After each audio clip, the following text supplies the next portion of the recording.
Creatine warning, the unfortunate side effect you need to know. Creatine is one of the most popular supplements in the fitness world. It's affordable, widely available, and supported by decades of scientific research. From athletes and bodybuilders to everyday gym-goers, millions of people use creatine to support strength, performance, and muscle health. But here's the thing, even though creatine is generally considered safe for healthy individuals, there's an unfortunate side effect that many users completely overlook. It's not dangerous, it's not uncommon, and it's definitely not a reason to panic. But if you don't understand what's happening, it can create a lot of unnecessary confusion. Some people think they're gaining fat, and others assume the supplement isn't working. A few even stop taking creatine altogether because they misunderstand what their body is experiencing. The truth is, this side effect is actually a normal part of how creatine works in the body. In many cases, it's even a sign that the supplement is doing exactly what it's supposed to do. The problem isn't the side effect itself, it's the lack of clear explanation around it. When people start a supplement without knowing what changes to expect, even small shifts in weight, appearance, or hydration can feel alarming. And when there's confusion, frustration usually follows. That's why understanding the process matters. So today, instead of hype or fear, we're going to walk through 8 simple things you should know about this commonly misunderstood creatine side effect, so you can recognize it, understand it, and avoid quitting a supplement that might actually be helping you. But before we begin, drop your name and the city you're watching from in the comments below. Alright, let's get started. Number 1. The scale goes up and people panic. The first warning sign usually shows up in the bathroom. You start taking creatine, and within the first week or two, the number on the scale suddenly jumps up by a pound or two. For many people, that moment is alarming. You step off the scale thinking, what just happened? The immediate assumption is usually the same, I must be gaining fat. But that's almost never what's happening. What's actually taking place is a shift in water balance inside your muscles.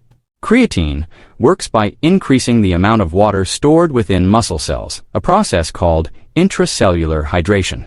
This added water helps support muscle energy production, improves the environment for strength performance, and allows muscles to function more efficiently during short bursts of activity like lifting weights or sprinting. In other words, the weight increase isn't fat gain, it's your muscles becoming more hydrated. Fat gain requires a sustained calorie surplus over time. Creatine doesn't contain calories and doesn't directly cause fat storage. The small change you see on the scale is simply your body adjusting to the way creatine works at the cellular level. The unfortunate side effect isn't the water itself, it's the panic that often follows. Many people see the number rise and immediately assume something is wrong. Some cut their calories unnecessarily, others stop taking creatine altogether because they think it's making them gain fat. In reality, that early weight change is one of the most common and expected responses to creatine supplementation. Understanding that ahead of time can save a lot of confusion and keep you from quitting too soon. Number 2. Muscles can feel tighter than usual. Some users notice a strange sensation in their muscles. After starting creatine, a few people report that their muscles feel slightly different than usual. It's not pain, and it's not exactly soreness either. Instead, the muscles may feel a bit tighter, fuller, or more pressurized than normal. For someone who has never taken creatine before, this sensation can be surprising. The reason comes back to how creatine works inside the body. Creatine increases the amount of water stored within muscle cells. This process, known as intracellular hydration, helps create an environment that supports energy production and muscle performance. As the muscle cells hold more water, they can expand slightly. That's what often gives muscles a fuller, denser feeling. For many people, this effect is actually something they enjoy. Muscles may look slightly more defined and feel more solid during workouts. But for others, especially in the first couple of weeks, the sensation can feel unfamiliar. Some people describe it as a mild tightness or a subtle pump-like feeling even when they're not actively training. The important thing to remember is that this adjustment period is usually temporary. As your body adapts to higher creatine levels in the muscles, the sensation tends to normalize. your muscles simply settle into their new hydration balance. At that point, most people stop noticing the feeling altogether, so if your muscles feel a little different early on, it's typically not a warning sign. It's just your body adjusting to the way creatine supports muscle cells from the inside. Number 3. Hydration needs increase. Here's where many people accidentally create problems. When someone starts taking creatine, they often focus on the supplement itself, the dosage, the timing, the results in the gym. But one simple factor gets overlooked more than anything else: water intake. Creatine works by drawing water into your muscle cells. This process supports muscle hydration and helps improve the cellular environment for energy production during short bursts of effort. It's one of the reasons creatine can support strength and performance, but because water is being pulled into muscle tissue, your body may need a little more fluid overall to stay balanced. If you keep drinking the same amount of water you always have. Some people start noticing small issues. Headaches may appear during the day. Energy might feel lower than usual. You might experience mild muscle cramps, especially during workouts or in hot environments. Occasionally people feel a little lightheaded or fatigued. When that happens, it's easy to blame the supplement. But in most cases, the real issue isn't creatine at all. It's dehydration. Your muscles are holding more water, and your body simply needs enough fluid intake to support that shift. Once people increase their hydration, those symptoms often disappear quickly. This is why experienced lifters almost always mention hydration when talking about creatine. Drinking water consistently throughout the day, not just during workouts, helps maintain proper fluid balance and allows the supplement to work the way it's intended. The takeaway is simple. Creatine isn't the problem, ignoring hydration is. Number 4. Digestive discomfort can happen. Your stomach might be the first place you notice trouble. While creatine is generally well tolerated, the digestive system is often the first place where people notice discomfort if something isn't quite right. Some users report feeling bloated, slightly gassy, or dealing with mild stomach cramps after starting creatine. It can feel like your stomach is unusually full or unsettled, especially shortly after taking a dose. Most of the time, the issue isn't creatine itself, it's how much is being taken at once. Many traditional creatine protocols recommend a loading phase where people take 15 to 20 grams per day for about a week to saturate their muscles quickly. While this method can speed up the process, it also increases the chance of digestive discomfort. Large doses can draw water into the intestines, which may lead to bloating, loose stools, or stomach irritation in some individuals. The good news is that this problem is usually very easy to fix. For most people, a steady dose of about 3 to 5 grams per day is more than enough. Taking this smaller amount consistently allows muscle creatine levels to rise gradually over a few weeks without overwhelming the digestive system. Many users find that their stomach discomfort disappears once they reduce the dose. Another simple trick is taking creatine with food and making sure it's fully dissolved in water. In most cases, once dosing becomes more reasonable, the stomach settles down and creatine becomes much easier to tolerate. Number 5. Blood test results can look different. This one surprises a lot of people during routine checkups. You start taking creatine, everything feels normal, and then a few months later, you go in for routine blood work. When the results come back, one number may stand out. Creatinine. It's slightly higher than it was before. That's when questions begin. Doctors commonly use creatinine levels as part of a test to evaluate kidney function. In many situations, elevated creatinine can signal that the kidneys aren't filtering waste from the blood as efficiently as they should, so when that number rises, it naturally gets attention. But here's the important detail many people don't realize. Creatinine is actually a natural breakdown product of creatine. Your body constantly converts a small portion of stored creatine into creatinine as part of normal metabolism. When you supplement with creatine, you're increasing the total amount available in your body, which means a little more can be converted into creatinine as well. For healthy individuals with normal kidney function, this mild increase is usually expected and doesn't automatically indicate kidney damage. It's simply a reflection of higher creatine availability in the body. The confusion happens when this context is missing.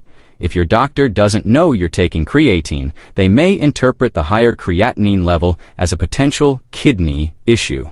That can lead to follow-up tests, concern, or unnecessary stress. The simple solution is transparency. If you use creatine and you're having routine lab work done, it's a good idea to mention it to your healthcare provider. That small piece of information can prevent a lot of confusion and ensure your results are interpreted correctly. Number 6. Cardio workouts may feel slightly heavier. Creatine shines in strength training, not always in endurance sports. Creatine is best known for its role in short, explosive efforts. Activities like weightlifting, sprinting, jumping, and high-intensity intervals rely heavily on the body's rapid energy system, known as ATP. Creatine helps replenish this system more efficiently, which is why it's so popular among people focused on strength and power. But not every type of exercise relies on that same energy pathway. During long endurance activities, such as distance running, cycling, or extended cardio sessions, the body depends more on aerobic energy systems rather than quick bursts of power. In these situations, the performance advantage from creatine becomes less noticeable. There's another factor that sometimes surprises endurance athletes. Because creatine pulls water into muscle cells, muscles can hold slightly more water than usual. This is part of what helps them perform better during strength efforts, but it can also increase body weight by a pound or two in some people. For someone lifting weights, that small increase usually doesn't matter. In fact, it may even feel beneficial. However, during long runs or extended cycling sessions, even a small increase in body weight can feel different. Some athletes report feeling slightly heavier or less light on their feet, particularly during the first few weeks of supplementation. It's important to note that this doesn't happen to everyone, but endurance-focused athletes sometimes notice the difference more than strength athletes do. Number 7. Some people become mentally dependent on it.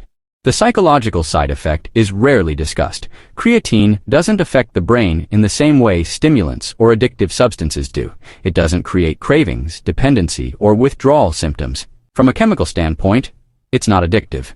But that doesn't mean there can't be a psychological component to how people relate to it. Over time, some users begin to associate their performance in the gym with the supplement itself. If workouts feel strong while taking creatine, it's easy to start believing the supplement is the main reason. Gradually, the mindset can shift from "this helps support my training" to "I can't perform without this." That's where the mental side effect shows up. If someone stops taking creatine, whether intentionally or simply because they ran out, the body may lose a small amount of water stored inside the muscle cells. As that intracellular water decreases, the scale might drop slightly and muscles can appear a little less full. This change is normal and expected, but if someone doesn't understand what's happening, it can feel alarming. They may start worrying that they're losing muscle or that their progress is disappearing. In reality, muscle tissue doesn't vanish overnight. What's changing is hydration, not actual muscle mass. When people tie their confidence too closely to a supplement, it can create unnecessary stress around training, body image, and performance. The healthiest perspective is remembering that creatine supports the work, it doesn't replace it. Your discipline, consistency, and training habits are still the real drivers of progress. Number 8. The real problem is misunderstanding. The biggest side effect isn't physical, it's confusion. For a supplement that's been studied for decades, creatine is still widely misunderstood. Most of the problems people report aren't actually caused by creatine harming the body. Instead, they come from incorrect expectations about what the supplement is supposed to do. Many people start taking creatine expecting dramatic results almost immediately. They imagine instant muscle growth, explosive energy during every workout, and visible changes within days. When reality doesn't match that picture, normal physiological changes can suddenly feel like warning signs. For example, a slight increase in body weight often surprises people. They assume they're gaining fat, when in reality, it's simply water being stored inside muscle cells. A normal and functional effect of creatine. Others expect a stimulant-like boost in energy similar to caffeine. When that surge never arrives, they think the supplement isn't working. But creatine doesn't work like caffeine, and it doesn't magically grow muscle overnight. Its role is far more subtle. Creatine supports the body's rapid energy system, helping muscles produce ATP during short bursts of effort. Over time, that support can allow for slightly better performance in strength training, maybe one extra rep, a little more power, or improved recovery between sets. Those small improvements add up gradually. When people expect overnight transformation, even normal adjustments like mild water retention or subtle performance improvements can feel disappointing or confusing. In reality, creatine works best when expectations are realistic and the basics like training, nutrition, and recovery are already in place. Understanding how it actually works removes most of the confusion before it even starts. So, what's the unfortunate side effect of creatine you really need to know about? It's not dangerous complications, and it's not sudden health problems. It's misunderstanding the normal changes that happen when your muscles store more water and energy. Creatine is one of the most researched supplements available, and for most healthy adults, it can be a safe and useful tool. But like any supplement, it works best when you understand what it's doing inside your body. When you know what to expect, you're far less likely to panic or quit before seeing the benefits. Now I want to hear from you. Have you ever experienced any of these creatine side effects? Did the number on the scale ever make you question whether creatine was working? Drop your experience in the comments, and if you'd like a follow-up video on how to take creatine correctly, the best dosage, or whether people over 50 should use it, make sure to like, subscribe, and let me know. Because the more you understand your body, the better decisions you can make for your health.